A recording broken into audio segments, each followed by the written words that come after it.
Assalamualaikum warahmatullahi wabarakatuh. Apa kabar anak-anakku semua? Ibu doakan kalian semua sehat walafiat. Baiklah, jumpa lagi dengan Ibu Septiana di kelas biologi. Hari ini kita akan mempelajari materi tentang lingkungan di kelas 10 IPA.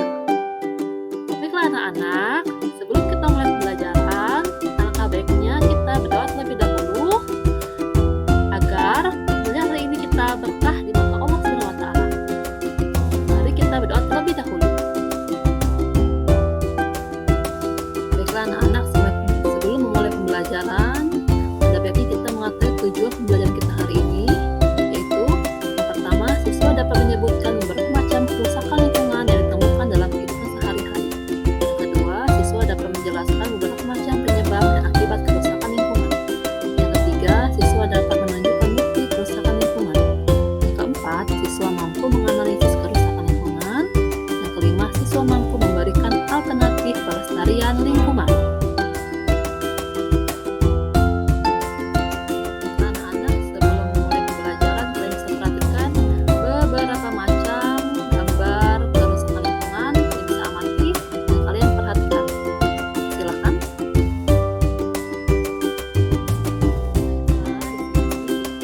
Pembelajaran lingkungan mulai dari perubahan lingkungan. Nah, di materi perubahan lingkungan ini kita ketahui bahwa adalah komponen dari ekosistem manusia dan lingkungan, merupakan satu kesatuan yang tidak terpisahkan. Mereka memiliki hubungan satu sama lain.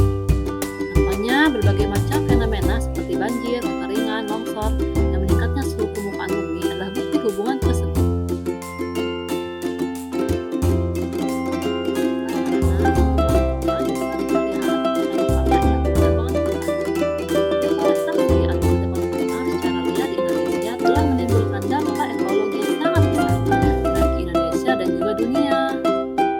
Yang semula berperan sebagai penyerap karbon dioksida dan juga penghasil oksigen, kini telah beralih fungsi sebagai tempat pemukiman, perkebunan, pertanian, dan industri.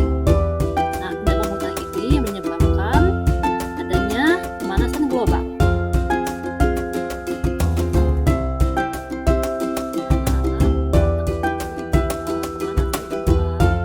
Global warming adalah suatu bentuk ketidakseimbangan ekosistem di bumi akibat terjadinya proses peningkatan suhu rata-rata atmosfer yang ada di laut dan juga daratan di bumi ini.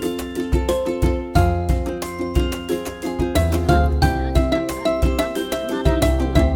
Dari sini kita akan bahas tentang pencemaran lingkungan mulai dari 3 macam. Yang pertama, pencemaran tanah. Kedua, pencemaran udara. Ketiga, pencemaran air. Pencemaran tanah bisa berupa limbah padat, kotoran, sampah, atau pelumpur.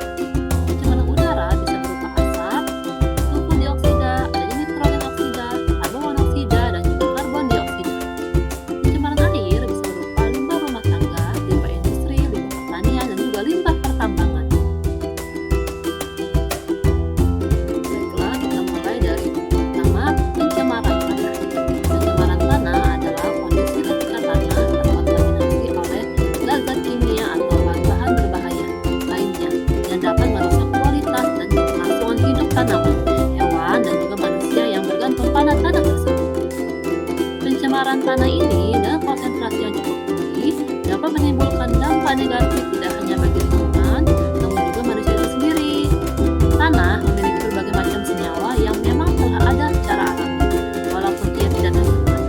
Senyawa seperti fosfat, karbonat, sulfat, nitrat, juga senyawa-senyawa organik seperti asam lemak, DNA, PAH, dan lain sebagainya.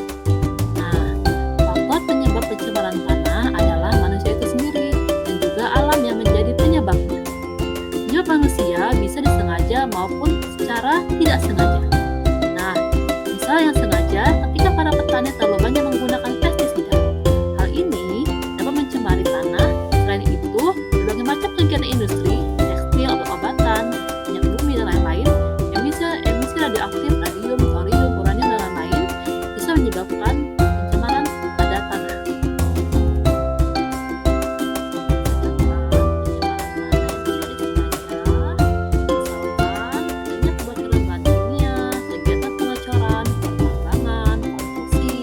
Kegiatan transportasi, juga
menyebabkan beberapa macam hewan infertil atau tidak subur. Limbah pertambangan adalah berupa tumpahan minyak yang dapat meracuni kehidupan laut.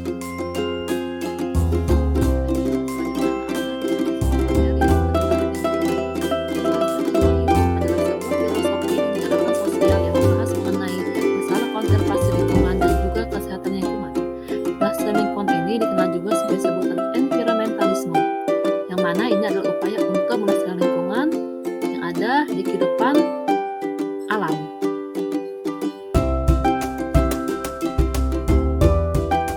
Oke, selanjutnya tentang pelestarian lingkungan.